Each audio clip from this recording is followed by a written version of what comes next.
ఇటీవి జాతీయ రోడ్డు వారోత్సవాల్లో భాగంగా వారం రోజుల పాటు రోడ్ సేఫ్టీ నియమాలను ప్రజలకు అవగాహన కల్పించడానికి తెలంగాణ వ్యాప్తంగా రాష్ట్ర ప్రభుత్వం నిర్వహిస్తుంది. అందులో భాగంగా రాజన్న సిరిసిల్లలో రాష్ట్ర రోడ్డు రవాణా శాఖ అధికారి ఆర్టీఓ కొండలరావు గారు మనతో ఉన్నారు. వారితో మాట్లాడదాం. ప్రజలకు ఎటువంటి అవగాహన చర్యలు చేపడుతున్నారు? నమస్తే సార్. నమస్తే అండి. సార్, రోడ్డు వారోత్సవాల్లో భాగంగా ప్రజలకు ఎటువంటి అవగాహన కల్పిస్తున్నారు? ఇది రోడ్డు వారోత్సవాలు central government and state government రెండు కూడా కోఆర్డినేట్ చేసుకుంటూ ఎవ్రీ ఇయర్ మనం జనవరి మంత్లో మనం ఇది సెలబ్రేట్ చేసుకుంటాం. దాంట్లో భాగంగా ఈ నెల 11 నుంచి 17 వరకు ఈ వారోత్సవాలను మనం జరుపుకుంటాం. అట్ ద సేమ్ టైం కేవలం 1 వీకే కాకుండా ఈవెన్ 1 మంత్ దాకా కూడా మనం we will plan to continue it as a mission for the rest of the days also. ఇందులో ప్రధానంగా ఏంటంటే యాక్సిడెంట్స్ ఎక్కడెక్కడ అవుతున్నాయి, ఆ యాక్సిడెంట్లో ఎవరు ఇన్వాల్వ్ అవుతున్నారు, ఐ మీన్ విక్టిమ్స్ అవుతున్నారు, ప్లస్ బ్లాక్ పాయింట్స్ని వాటిని మేము ఐడెంటిఫై చేయటం, వాటికి తగ్గట్టు రెమిడియల్ మెజర్స్గా ఏమేం చేస్తే తగ్గుతుంది అన్నది ఒకటి. దీంతోపాటు ఆ వాహనాలు డ్రైవ్ చేసే వ్యక్తులు అవగాహన అనేది మనం కల్పిస్తే అది it works well and it is more useful. కాబట్టి దాన్ని దృష్టిలో పెట్టుకొని ఈ అవగాహన అనేది ఈ సీట్ బెల్ట్ విషయంలో కానీ హెల్మెట్ విషయంలో కానీ యూజింగ్ ఆ phone in driving as well as drunk and drive ఇలాంటి ఇంపార్టెంట్ అంశాల మీద ఎక్కువ ఫోకస్ చేస్తూ వారికి అవగాహన కల్పిస్తాం. దీంతోపాటు ఈ రోడ్ కండిషన్స్, వెదర్ కండిషన్స్, అదేవిధంగా వారి మానసిక పరిస్థితి ఏ విధంగా ఈ యాక్సిడెంట్స్ అవ్వడానికి దోహదం చేస్తే వాటిలన్నింటినీ మనం ఎక్స్ప్లెయిన్ చేసి అవి జరగకుండా చేస్తూ అల్టిమేట్గా maximum harmless and dangerous non dangerous సిచ్యువేషన్లో ప్రతి వాళ్ళు వాహనాలు నడపాలి. తద్వారా ప్రమాదరహిత సమాజ నిర్మాణంలో ఈ కార్యక్రమం కూడా ఉపయోగపడుతూ వీలైనంత మట్టికి యాక్సిడెంట్స్ తగ్గడం, అవసరం అనుకుంటే దాన్ని జీరో చేసే ఒక గోల్ తోటి మేము ముందుకు పోతున్నాం. ప్రమాదాల స్థాయి గత సంవత్సరం చూసుకుంటే ఈ సంవత్సరం ఎలా ఉంది? అంటే ఎక్కువ రాత్రి సమయాల్లో ఎక్కువగా ఉంటాయి ప్రమాదాలు. రాత్రి సమయాల్లో ఎటువంటి జాగ్రత్తలు తీసుకుంటున్నారు? రాత్రి సమయాల్లో వెహికల్ పార్కింగ్ చేసేవాళ్ళు డెఫినెట్గా ఇండికేటర్స్ వేయాలి ఫర్ టెంపరీ పాయింట్ ఆఫ్ వ్యూలో. అదర్వైజ్ కొద్దిగా పర్మనెంట్గా 1 day 2 days ఉంటే they should have fix the reflectors on both front and right side and also sides.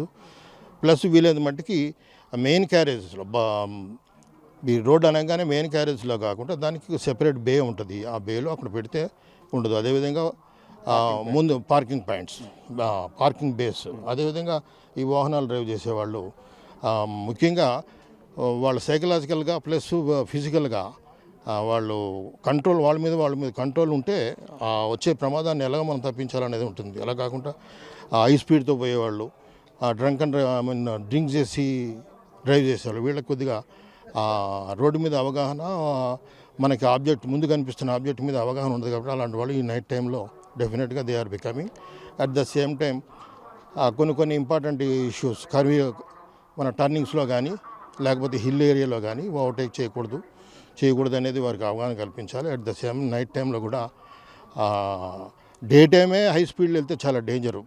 అలాంటిది నైట్ టైంలో హై స్పీడ్లో వెళ్ళడం మరీ డేంజరు. ఓవర్టేక్ చేయకుండా ఉండడం, ఎదురుగుండా వచ్చే వాహనాలు గుర్తించడం, వీటిలన్నిటికీ ఎలక్ట్రికల్ పాయింట్ ఆఫ్ వ్యూలో ఈ signals measures of road safety point of వ్యూలో అన్ని ఇండికేటర్స్, పార్కింగు, లైట్స్ ఇవన్నీ కూడా ఉండేటట్టు ప్రతి వాహనం చూసుకోవాలి. డ్రైవింగ్ చేయాలంటే కనీసం డ్రైవింగ్ లైసెన్స్ అనేది ఖచ్చితంగా కలిగి ఉండాలనే నిబంధన ఉంది. సో డ్రైవింగ్ లైసెన్స్లో ఎన్ని రకాలుగా ఉన్నాయి, వాటి నియమ నిబంధనలు ఎలా ఉన్నాయి? మోటార్ సైకిల్ లైసెన్స్ ఉంటుందండి, తర్వాత ఎల్ఎంవి వెహికల్ ఉంటుంది, మీడియం వెహికల్ ఉంటుంది, తర్వాత హెవీ గూడ్స్ వెహికల్ ఉంటుంది. దీంట్లో ఈ మోటార్ సైకిల్ దాంట్లో విత్ గేర్ వితౌట్ గేర్ అని ఉంటుంది. అంటే 16 ఏళ్ళ వయసు వచ్చిన తర్వాత వాడు చిన్న వాహనాన్ని నడపడానికి ఉంటుంది. పెద్ద మోటార్ సైకిల్ గేర్ వెహికల్ ఉండి కొద్దిగా హెవీ డ్యూటీ ఉండి పెద్ద వెహికల్స్ కావాలంటే వాడికి వయసు కావాలి ప్లస్ అనుభవం కావాలి. కాబట్టి ఈ should attain 18 years. And after this మనకి హెవీ కావాలనుకుంటే హెవీ లైసెన్స్ కావాలంటే ట్రాన్స్పోర్ట్ కావాలి. ట్రాన్స్పోర్ట్ అయిన తర్వాత 20 ఏళ్ళ వయసు కావాలి, ట్రాన్స్పోర్ట్ వెహికల్ అయి ఉండాలి, ట్రాన్స్పోర్ట్ లైసెన్స్ ఉండాలి.